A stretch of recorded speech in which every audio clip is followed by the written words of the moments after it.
people are supposed to commit to a job or a role or a work or a vocation and learn the ropes, become. I've come just like you said, not like white collar jobs is not for everyone. I mean, we've come to realize that. At the moment at Jobberman, we are in partnership with the MasterCard Foundation. We are upskilling about 5 million. Well, the mandate is 5 million young Nigerians over 5 years, right? And place 3 million of them in work. And of the 3 million of them that we're upskilling, some of the things that have come up is the importance of gig work, the importance of internship. So it's not just having a full-time employment, but having dignified employment, right? And blue-collar jobs also fall under dignified employment. However, because of the country that we're in, a lot of blue-collar jobs are not regarded as dignified, right? So you go anywhere outside the country, so maybe the developed world, and you have like a plumber, you have like a carpenter, and they are regarded and they are respected, right? However, in Nigeria, you have carpenters, you have plumbers, and most times those professions, although not white collar, are not regarded, right? So what we really would love to do is to make these blue collar jobs dignified. And how do we make them dignified? By teaching these people, or teaching people who are going through vocational trainings, the necessary skills that will make them stand out. So yes, white collar jobs are not the only answer when it comes to employment. Blue collar jobs as well are our answer to unemployment. After all said and done, changing the public perception that white-collar jobs are the only dignified form of labor may just be a start in the eradication of the stigma of unemployment. More people are building businesses from their talents, passions, and hobbies.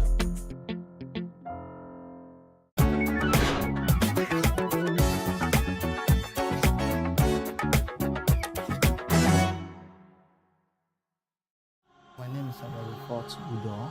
I'm from Nigeria, born in Lagos, grew up in Oroshoki since when I've been little, and I discovered what I can do right now from a particular movie I watched, that's Twin Mission. And from that movie, I blend myself to the people I saw, the actors I saw from that movie, which were very rare. I've not seen that kind of people before.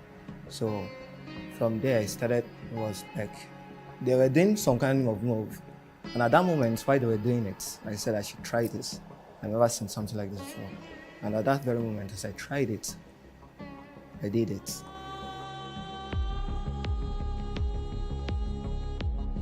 Contortion, sometimes referred to as contortionism, is an art that's not very popular in Nigeria. Sam and Blessing are contortionists in Lagos who hone their skills from constant practice and watching videos on YouTube. So from there, I started pushing. Then I pushed into dance from there till I grew up. I still didn't know what I was doing all this while until 6-7 years back. Then I had to start doing research on it. From there, I then know what I am doing. Then I started working on it professionally, taking it very serious, taking it to a very high stage till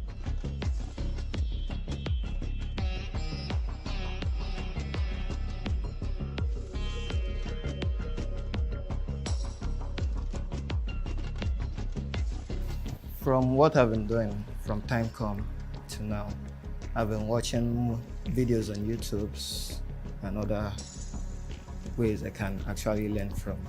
So that way I've been learning. Then some of my friends, which I work with right now, they came to me that I should teach them. So for me teaching them, I have to go work more on myself. I have to go watch more videos to improve so I can teach them.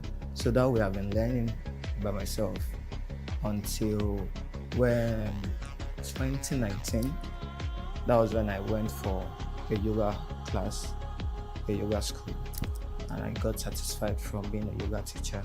yoga instructor. So aside from that school, there's been no other school. Once I come up on stage, I connect with the whole space entirely. I connect with everything around me, even the sun, the water, more or less a human being. I make sure I connect down to the hearts of anybody watching me. Nigeria as a whole, I also feel it's me, number one. Like I'm the best. So from there, I've made income from it. Then I build up a group whereby if I have a job, I don't even want to go for the job. If the pay is not okay to me, then I bring up the new generations, which are just starting, and I send them out to go for the job. Most times if I fall sick, I fall very sick, typhoid, malaria, or I fall sick, I still make sure if nobody is at home, I put on my sound and I do movements in the room. With that way I sweat everything out. I get better a bit and I probably go out, go laugh with some people. Then with that, I can beat off my sickness.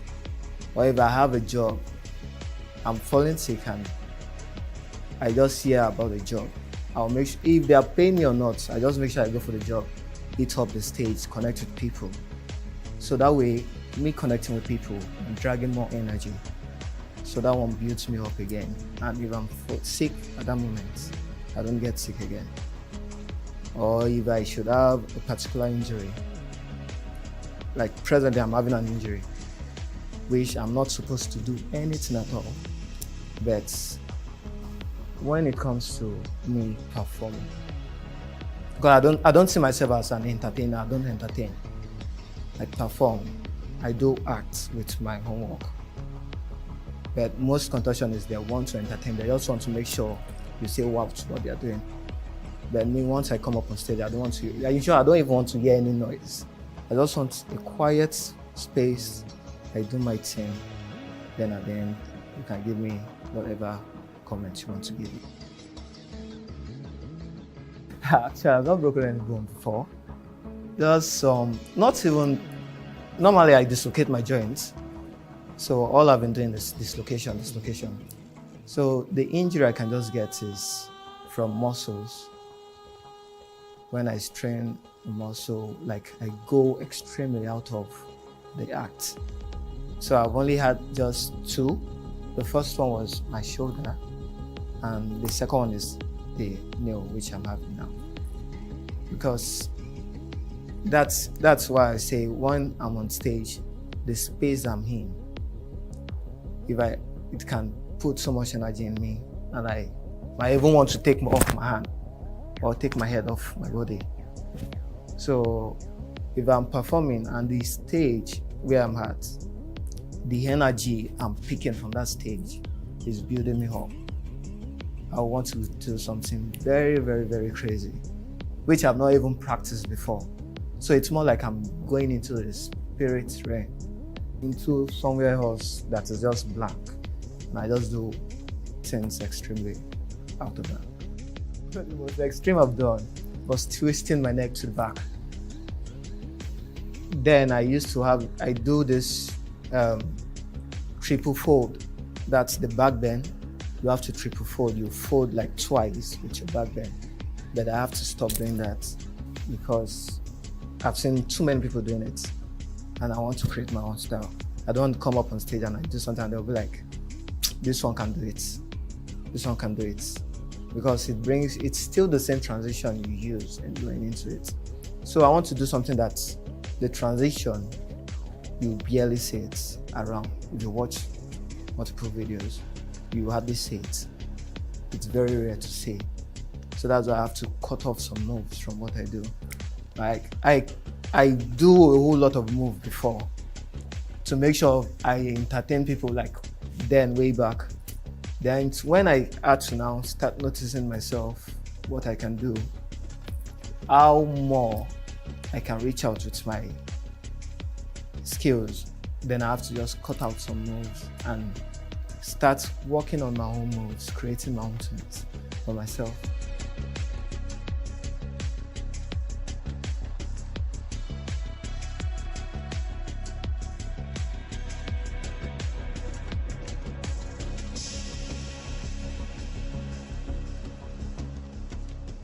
More like the racket move in Nigeria now, presently. I'm the only one. Though there are many people, there are others now coming up as well, trying to get their own racket and start doing.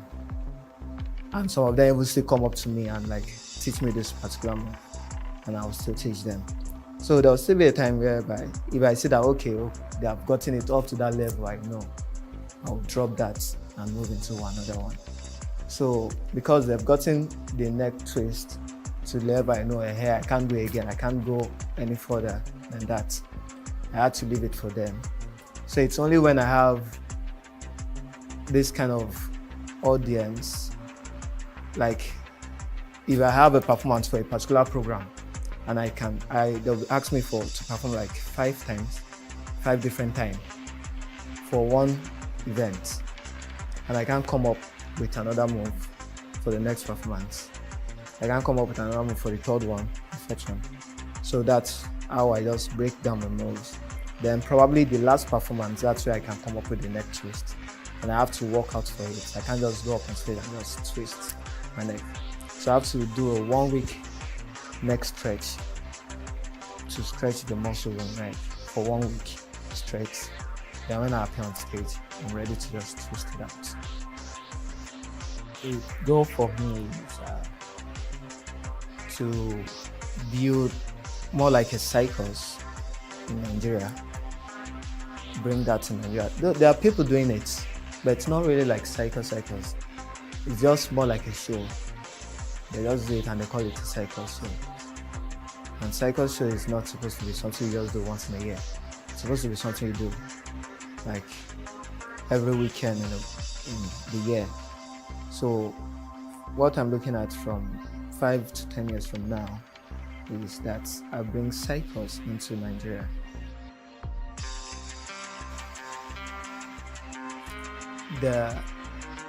When it comes to contortion, most people they mistake contortion for dance. And most times they just be like, "What do you do?" I'll say I'm a contortionist. They'll be like, "Oh, dancer." I will say, "No, I'm a contortionist." And they'll still want to be like, explain what is different from contortion and you being a dancer. So I have to now start breaking it down to them that this is contortion, this is dance. Though it still looks more alike. Like when I come up on stage, I move to music. Some contortionists, they don't have that musicality. They just do. Make sure people shout. But me, I just make sure I come up on stage, I have that musicality. So that's why when some people see me perform mine, they call it dance. It's not dance, it's contortion. So I call mine contortion act. So it's an act I'm just portraying to people, not.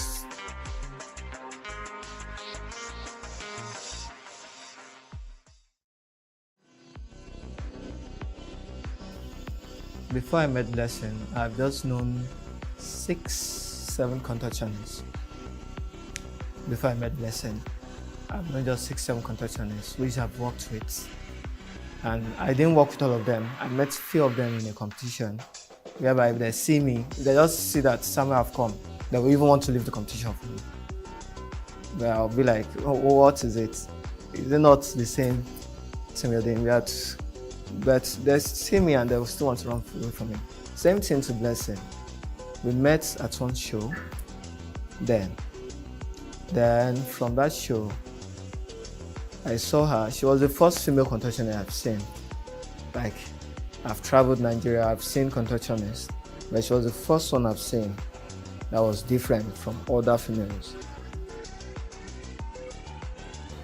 Hi, my name is Miss Okute Blessing Uche. I'm 21 years old. I was born January 7th, the year 2000. I'm a student of Lagos State University, Ojo campus, 200 levels. I'm actually studying physical and health education. I started about 6 years ago when I was seeing this movie, As Trained. It's about this teacher, a dance teacher actually. She was teaching her students how to split and then carry their legs up. I was very, very amazed at what these girls can do with their bodies. So I decided to start on my own too and to start stretching. I would always stretch in my parlor. It got to a point whereby my parlor wasn't spacious enough for me, so I had to go to this place opposite my compound. It was spacious, so I took this my dad's mirror because he used to be a barber. He has a salon, so I took his mirror there, and then I would always practice alone in that place. Will I say it's profitable? Okay, it has been profitable because I was able to use this money I get from the shows I do and the concert I go for my school bills and other bills I have to pay. It's actually helping me to take care of some other things too, but I'm not where I want to be right now. I'm not getting what I want right now because I want more. So every lady that wants to be a gymnast or a contortionist should know that it is painful, and whatever you put your mind into, you're going to achieve it. One thing that helped me to get this far is my consistency and my persistency. I was always training. Sometimes I go as hard training for like 3 to 4 hours every day. Most times I train in the night, stretching in the night before I go to bed. My mom always be like, blessing, blessing, blessing. You're not a boy, you're not a boy, you're always acting like a boy. I'd be like, mommy, just stop that, come out of it. This is what I like to do most. One of my biggest challenges in what I do is that whenever I go to the bar to perform or any concerts, men are always my challenges. Like they just keep coming at me because they feel because I stretch so well, because my hip flexors are very, very flexible, and because my backs are very flexible and I bend into some other shapes and some different kind of shape, they think because I'm very flexible like that on the stage, I'm going to be that flexible on the bed too with them. They even go as far as touching me, asking me stuff like how much for a night, how much for a short time. I'd be like, sorry, I'm not a sex worker. Sometimes I fight them, sometimes I insult them, sometimes I talk to them anyhow, but I can't keep doing all that, so I just find a way to maneuver them. Where I see myself 5 years from now. Actually, in 3 years' time, I should be done with my school, my BSc certificate there in LASU. So I intend traveling after that. I intend going to the US, New Orleans, precisely. Actually, I'm actually mailing a mail to them to know if I can further more there and then to be a professional gymnast, competing and representing my country, Nigeria.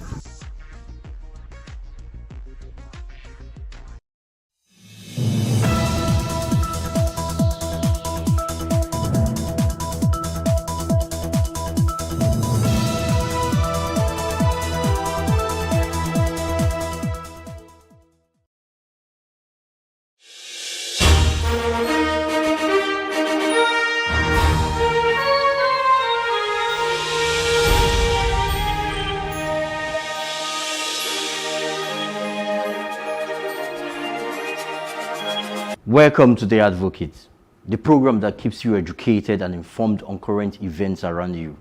I will be talking about multilateral relations, the lifeblood of a country's survival.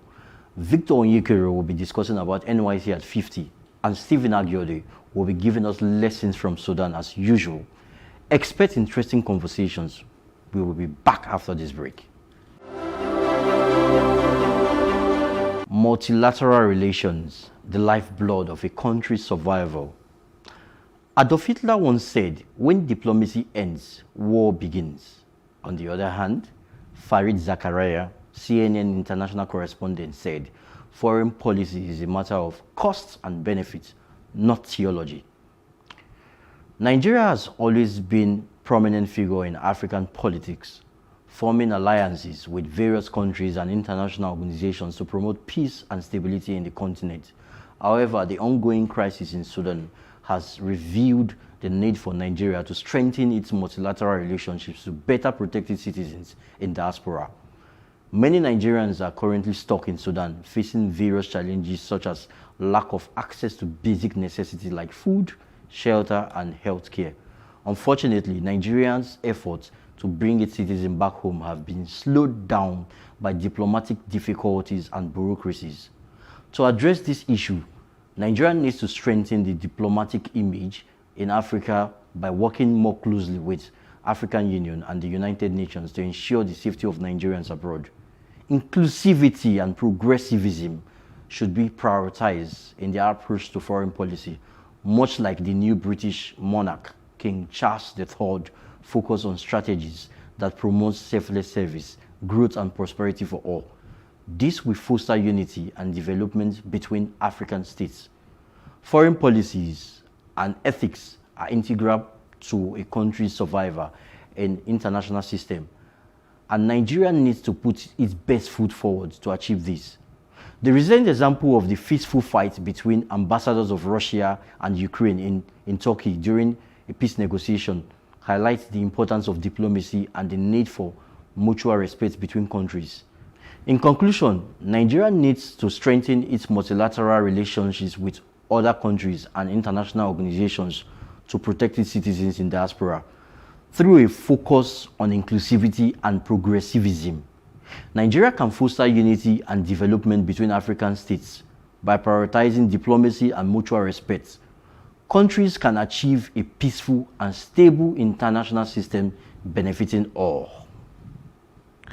I'm going to start with you, sir. You know, I actually raised 3 case studies here. Case study 1 is the current situation in Sudan.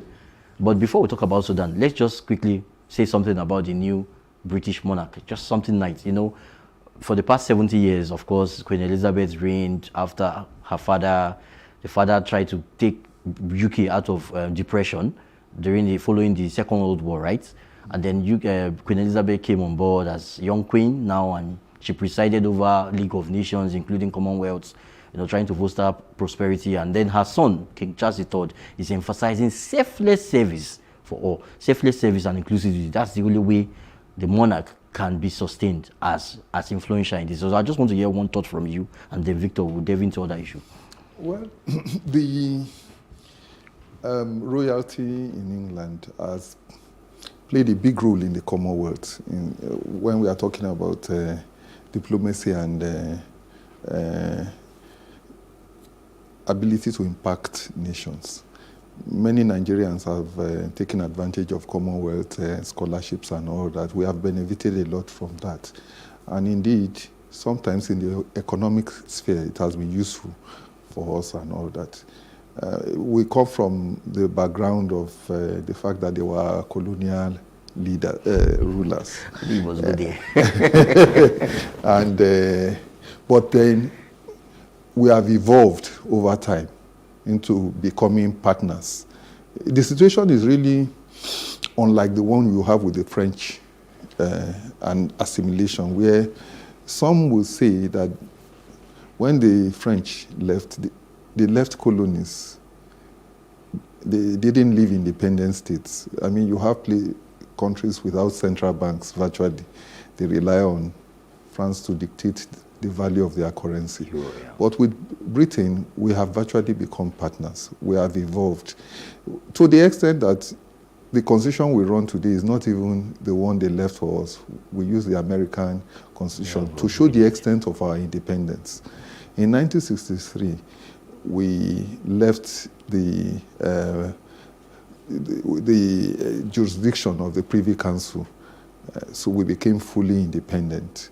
So since then, we have virtually become with them partners, equals. Although under the Commonwealth, we have gained a lot. Sure. And all that. So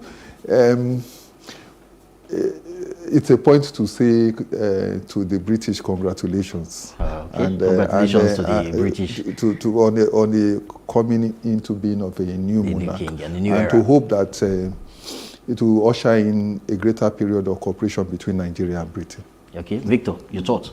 Yeah, I think I would just piggyback on what King Charles III said about selflessness and inclusivity.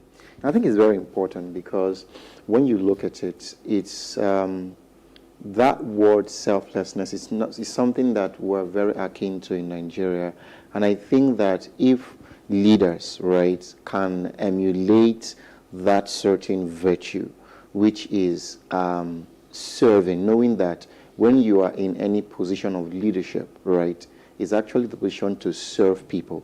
And selflessness is really, is really about thinking about the highest good of other people and not just, what I want to do with this power, right? But what change can I effect?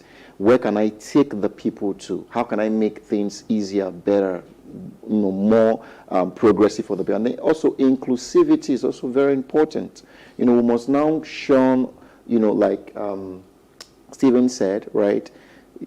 Lesson for African leaders. How can we be more inclusive, getting everybody carried along, right? Somebody once said that when you look at people who are quote unquote disabled, they are not. They are just abled in another format. Sure. So it's ability in another format. So, there's the non-inclusiveness of women, and things like that. So we need to bring everybody together. We need to build, societies that are all inclusive. So, kudos to the British, kudos to, it was a very wonderful ceremony. No, you watched it. So I can only wish... I couldn't help watching it too. I can only wish them all the best. Good one. Okay, Good I'm one. going to talk something now. I want us to say something else. The next issue on brand, talking about, according to Adolf Hitler, and I just stated it as when he said, when diplomacy fails, war begins. And you saw what happened 2 weeks ago. That was, I consider, quite inhumane and disturbing and perhaps disgraceful. Two ambassadors fighting. You saw it like, let's say about 2 weeks ago, the Russian ambassador and an ambassador from Russia and an ambassador from Ukraine involving in a physical fight. Like it was like a kind of ugly situation considering what is happening now in Ukraine. So I want to hear your thoughts on this. How do you think world leaders can garner and to solve the problem? A lot of persons have died in Russia and Ukraine. So what do you think? I want to hear your thoughts on this, from the diplomatic angle. There are a lot of issues on the ground in Ukraine, and a lot of geopolitics that is going on. You remember Russia is a successor state to USSR, which was engaged in Cold War with the West.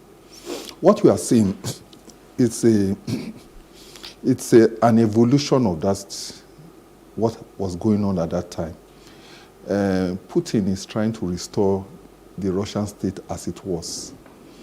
The gradual collapse of the Russian state is what led to the emergence of states like Ukraine, Belarus, all these states, is their collapse. But Putin sees the world in terms of that time. Is, in my view, unable to reconcile himself with the collapse of the Soviet Union. What you find in these ambassadors fighting is a physical embodiment of what is happening between their nations. Russia and Ukraine. It's a conflict that it would not be easy to solve. I don't envy any diplomat trying to solve it, because in order to solve it, you need to know that these things go back a long way. The history between even Ukraine, how Ukraine came to be part of USSR in the first place, and all that, the history, the cultural differences and all that. You have to delve far back into their history. And then the position of Russia vis-a-vis the West. The different values in terms of democracy and autocracy and all that. There's a proxy war going on between values of between different values and different ways of seeing the world. That's what we are seeing. But humanity is suffering. A clash, you may say, of civilizations.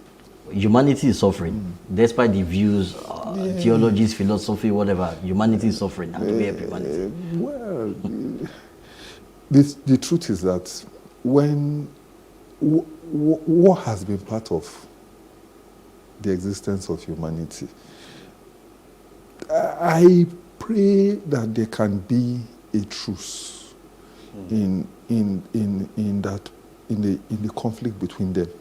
Just that while the principal parties ruling the two nations and ruling on, why the principal characters in this conflict remain in power, I really don't see it. Why the principal powers remain, principal characters remain in power. Putin remains in power. And the American president remains who he is. The Ukrainian president remains who he is. I really don't see how diplomacy can really change things. Okay, before I come to you, Victor, I'd like us to go to the next topic on our regarding diplomacy and the Sudan crisis. Some people said it's not time for Uhuru. I don't know, I think you've read that book. It's not yet time for Uhuru. Mr. Stephen, you must have heard of that book. It's not yet time for Uhuru. Yes. Yeah, it's not yet time for freedom. Yes. Not yet time to celebrate. You know, recently the President-elect Ashwadu Bola Ahmed Tinubu, he has been on several, he's out of Nigeria now. They said he's in Europe for is it state visit or working visits? Yes, Working visits, right? Yes, yeah. And some presidents of some countries have, or some top people, including organizations, in different countries, have shown interest in wanting to see him or wanting to have his presence because he's a new elected president. And then what happened last week or so, while he was in, is it last week or last 2 weeks? While he was in Port Harcourt, Governor Wiki invited him to come and commission projects. And but some other persons are of the school of thought that we can only have one president at a time. Wait for your turn. Wait for your turn. It's not your time. Wait, relax. Why some other person said, okay, it's a good thing, hits the ground running. So he's trying to prepare himself. So when he lands in Nassau Rock, he hits the ground running. But more importantly, whichever way, I'm concerned more about Nigerian perception. The administration of President Buhari is almost over. It's almost time up. So let's talk about going forward. What better ways do you think Nigerians can strengthen their imagery? We don't use the principle of reciprocity here. You saw what happened between Nigeria and South Africa. Xenophobic attack and all those things. I'm not trying to whip up sentiment here. I'm not trying to cause any problem. I respect South Africans. They are nice people. They have good people. However, some unfortunate things happened. And this issue has not been addressed properly because one way or the other, Nigerians are suffering. And the government of Nigeria has not been able to say, suffering in mostly African countries, image problem. The same, during the period of Sudan evacuation, a Nigerian business, I think a Nigerian businesswoman that deals with selling wigs or something, she was in Ghana for a trade fair. And what did they do to her? I don't know that you follow that news. They asked her to leave or they asked her to shut down. They actually came to destroy her trade fair. That, look, you are coming to spoil market for we Ghanaians. Yeah, it happened. Yeah. So these things, I can go on and on and on. Is it the fact that Ethiopians shut down their borders against Nigerians and say, no, we need visa to cross? Or Egypt trying to, the President Buhari had to call the President LCC before they could open their borders to Nigeria. So is there something that we can do, we can advise the government to do? Because we are talking about promoting African Union, strengthening African Union, promoting free trade agenda and making Africa a strong economic bloc in the world. But if you're having this fragmentation in Africa, it can't happen. So what do you think about it? Yeah, you see, I think that it's even important what we are talking about now because after African free trade is about to take off, which means that Africans should prepare. We've signed the agreement. We are going to have to get to the stage where we start trading with ourselves. That's what the new government should actually be preparing for, linking up with other governments. Whether we like it or not, borders are going to have to be relaxed. African head of states will have to meet with each other more. And then African trade will have to boom. Nigeria should be preparing itself for such an eventuality now. That's what we should be preparing for. That's what other African countries should be preparing for. Just like Europe has shown. With a united unit, you can go far. Africa should be, our coming head of state should be strategizing along those lines. The problem we had with the South Africans was simple. The average South African does not know how much Nigeria contributed to their liberation struggle. And being a refugee to Mandela. Yes, and at the time they first saw Nigerians, they saw perhaps the worst of us. Unfortunately, our economy was bad. And then many Nigerians went there that were perhaps not the best representation of Nigerians. But it is not strange what has happened. What has happened between Nigeria and South Africa actually happened between Nigeria and Ghana. You remember in 69, the Ghanaians deported us and we deported Ghanaians. They first deported us. And then we deported Okonda Shehu Shagari. Then later, in the 60s, they deported us. We then deported them. So then the South Africans are like this. Maybe it's a lack of awareness. Maybe our military governments too, the way they pursued diplomacy. When you pursue diplomacy, it's like the relationship between you. You must always remember also your own self-interest. Sure. So that when you are doing something, you think of what is in it for me. Cost and benefit. The way America goes out and does things for countries, they always think, what is in it for America? How can America benefit? You see what they did for the Koreans, but they ensured that American companies benefited from that. When they even when they did Afghanistan, they ensured American benefited from it. When we do foreign, we went to Liberia and we didn't get anything much from it. When we do our foreign policy, we are not thinking in terms of what we will get from it. It's something that needs to be changed. There's no Father Christmas in the world.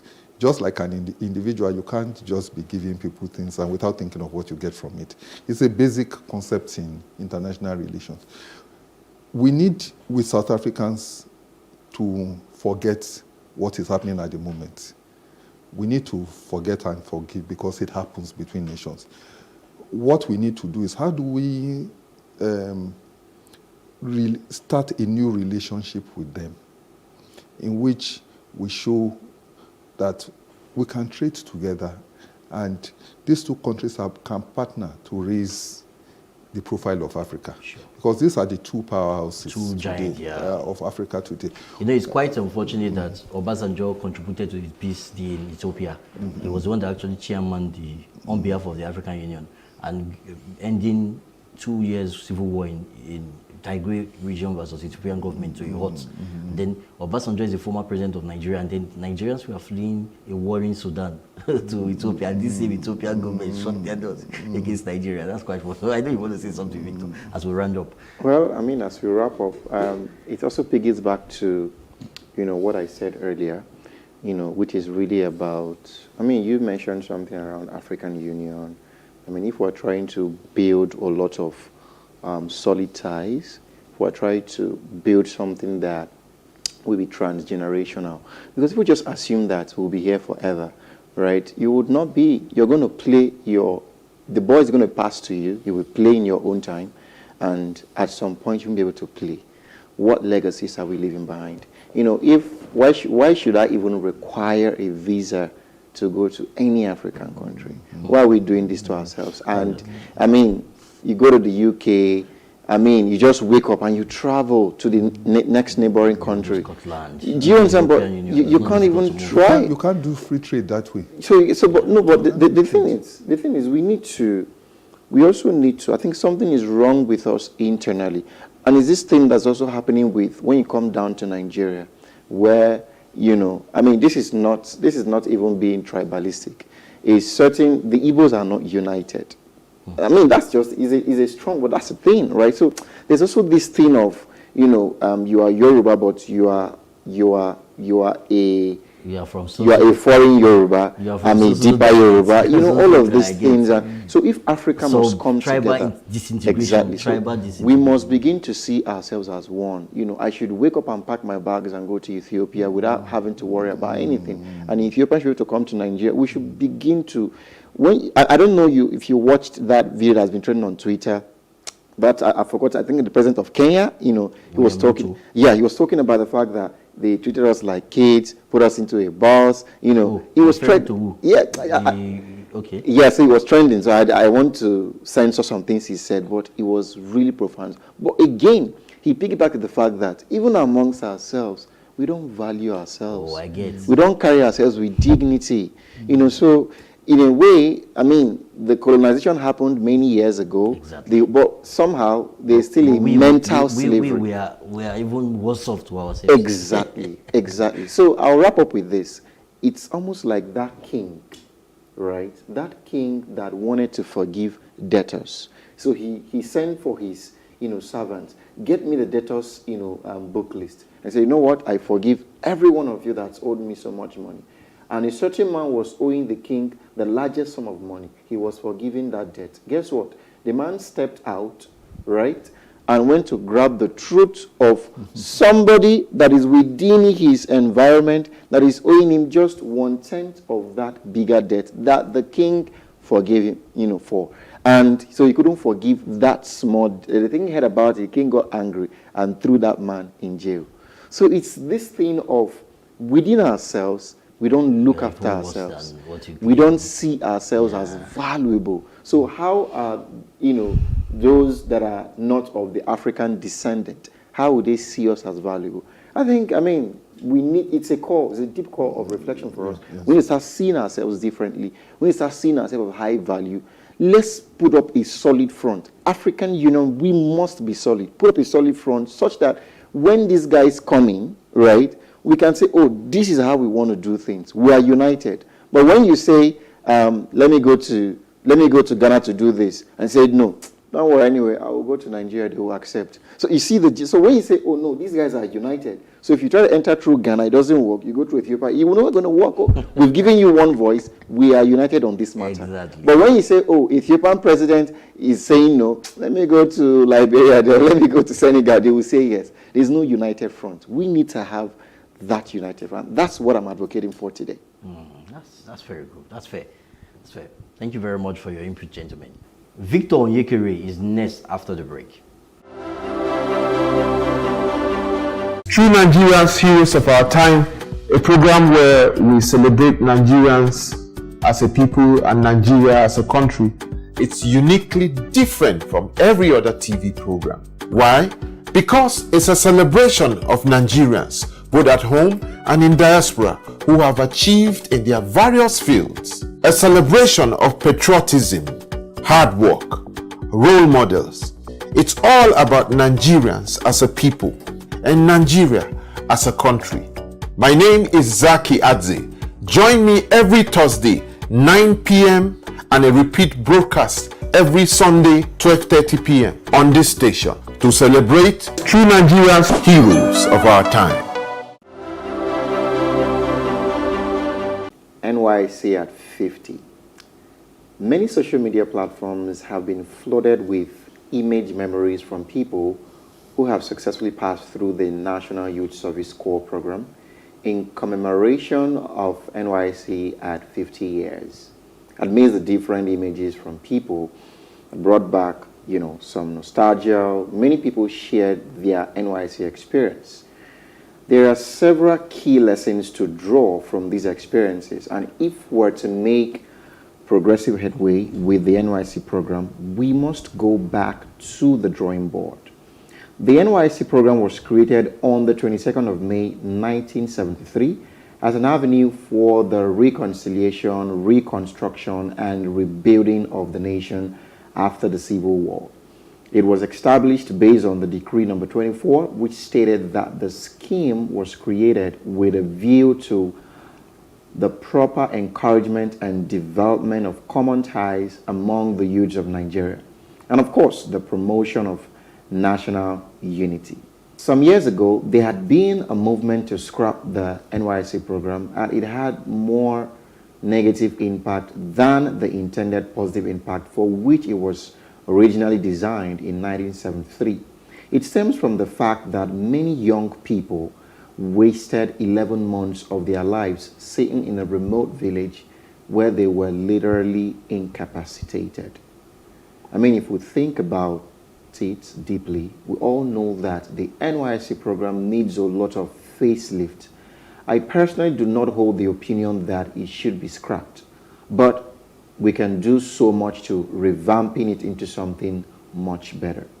The program affords the government an opportunity to get real-time feedback from core members but I doubt that the government has explored this opportunity.